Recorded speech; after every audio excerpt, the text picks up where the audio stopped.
Tara, samahan niyo ako mga ka-Kimi Wonderland sa pagpapasyal dito sa Minondo Bridge at Junes Bridge.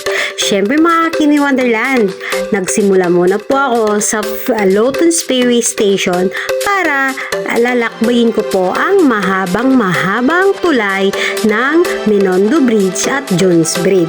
Siyempre, dito po ako muna nagsimula kumuha ng content at nagsasayaw para meron po ako bawat bridge na may mga picture at memories po ako na aking malalakbayan.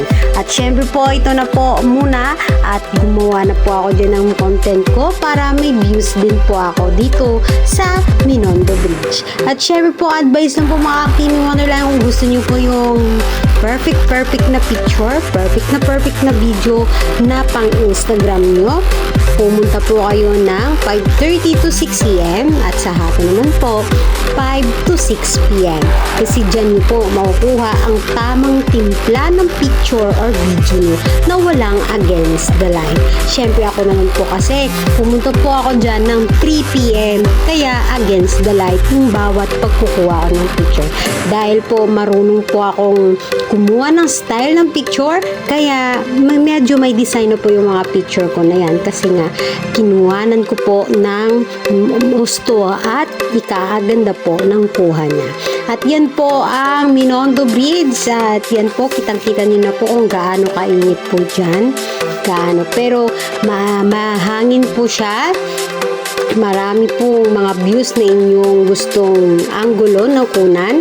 At syempre hindi lang po yan mga views lang ang makukuha nyo dyan. Meron po dyan yung simpleng mga mini store po nila na inyong mapagbibilihan sa abot kaya ng pera nyo. Ayan po, meron pong potato corner at meron po dyan na gusto nyo mag picture. Ayan po yung nostalgia. At syempre po sa sulok-suluan pa din hanggang haba-habaan po yan ng bridge na yan. Meron po silang tinda dyan, mga fruits. At hindi lang fruits yung tinda nila, kundi meron pang mga foodie at ibang foodie na inyong mapagpipilian. Ang napili ko pong juice dyan ay avocado at syempre po kasi para fresh at vitamins na rin at healthy sa katawan. At ito po yung mga pagkain ng Indian na tinatawag na biryani. Ayan po. At sa sobrang attract po ako sa kanilang food kaya napag-videoan ko. Yan po yung authentic Indian biryani kung saan mabibili lamang po dyan sa kanilang store. At syempre habang pauwi na ako, syempre kinunan ko po yung pangkalahatan na Minondo Bridge or Junes Bridge. Ayan po, against the light po siya kasi nga 3:30 p.m. na po yan at kuha po muna ako ng kunting content lamang nang maiko-content po ako. At yan po. At so far, thank you po sa pagtangkilik at pagpanonood ng small mini vlog ni Kimi Wonderland. At yan po, libre na po yun ng pasyalan nyo.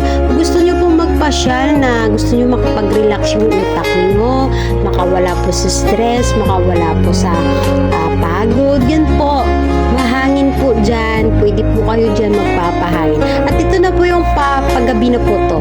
Ito po yung ikakaganda ng kuha kasi nga paggabi kasi may mga lights na siya.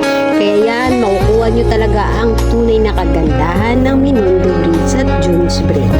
At so far, thank you na rin dahil napuntahan ko na rin po yung sikat na din na pasyalan na wala nang bayad kundi puntahan nyo na lang.